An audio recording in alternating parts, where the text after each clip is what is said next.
नमस्कार दोस्तों, रंगीन हिंदुस्तान में आपका स्वागत है। आज हम बात करने वाले हैं एक ऐसे किस्से के बारे में जिसके बारे में आपने शायद ही कहीं सुना होगा और इसका वर्णन भगवत पुराण में भी किया गया है।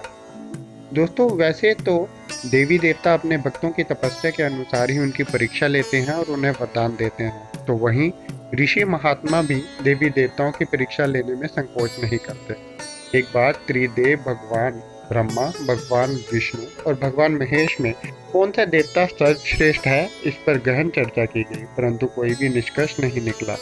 इसका आकलन करने की जिम्मेदारी भगवान ब्रह्मा जी के मानस पुत्र महर्षि भृगु को सौंपी गई। क्या आप भी जानना चाहते हैं कि त्रिदेवों में से किस देव को सर्वश्रेष्ठ माना गया है? आइए आपको बताएं कि महर्षि भृगु ने आखिर किस प्रकार त्रिदेवों की परीक्षा ली। और उससे भी पहले हम जानते हैं कि महर्षि भृगु कौन थे। महर्षि भृगु ब्रह्मा जी के मानस पुत्र थे, जिनकी पत्नी का नाम ख्याति था।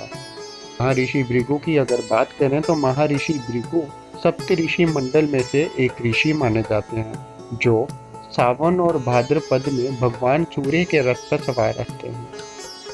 तो आइए आप जानते हैं महर्षि भृगु ने किस प्रकार तीनों देवताओं की परीक्षा ली। महर्षि ने सर्वप्रथम अपने पिता यानी ब्रह्मा जी से ही इसकी शुरुआत की। पिता के पास पहुंचने पर ना तो उन्हें प्रणाम किया और ना ही उनकी स्तुति की। ये देखकर ब्रह्मा जी क्रोधित हो गए और उनका मुख अंगारों समान लाल हो गया। कुछ कहने से पहले भगवान ब्रह्मा को ख्याल आया कि महर्षि भृगु उनकी ही संतान है, इसलिए उन्होंने अपने क्रोध को शांत कर लिया। उनसे मिलने के बाद महर्षि भृगु कैलाश पर भगवान शिव से मिलने पहुंचे।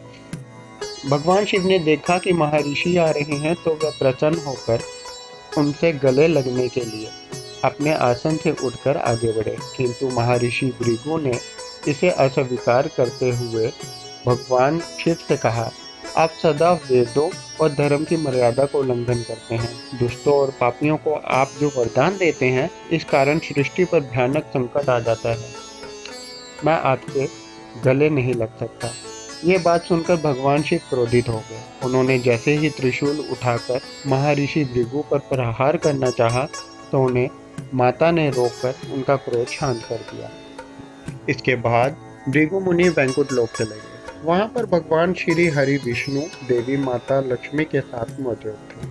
महर्षि भृगु ने जाते ही उनके पेट पर अपने पांव से प्रहार कर दिया। भगवान विष्णु शीघ्र ही अपने आसन से खड़े होकर महर्षि भृगु को प्रणाम कर उनके चरण सहलाते हुए बोले, भगवान, आपके पैर पर चोट तो नहीं लगी? आइए आप इस आसन पर विश्राम करें। मुझे आपके शुभ आगमन का ज्ञान ना था, इसलिए मैं आपका स्वागत नहीं कर सका। आपके चरणों का स्पर्श तीर्थों को पवित्र करने वाला है। आपके चरणों के स्पर्श से आज मैं धन्य हो गया। भगवान विष्णु के इस प्रेम व्यवहार को देखकर महर्षि भृगु की आंखों से आंसू बहने लगे। उसके बाद वे वापस ऋषि मुनियों के पास लौट आए और उन्हें समूचे घटनाक्रम व अनुभव से अवगत कराया। सभी ऋषि मुनियों के सभी संदेह दूर हो गए।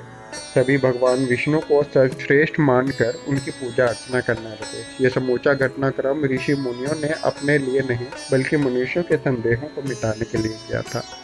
इस घटनाक्रम के बाद महर्षि भृगु ने ब्रह्मा और शिव से भी मुलाकात की और उनसे अपने इस कृत्य के बारे में पूरी जानकारी दी और क्षमा याचना भी की। तो इस प्रकार महर्षि भृगु ने त्रिदेवों की परीक्षा ली और उनमें से कौन सा श्रेष्ठ है, इसके बारे में जानकारी हासिल की, जिससे मानव जाति का भी कल्याण हो सके। दोस्तों, अगर आपको हमारी वीडियो पसंद आई हो तो हमारे चैनल को लाइक और सब्सक्राइब जरूर कीजिएगा। धन्यवाद।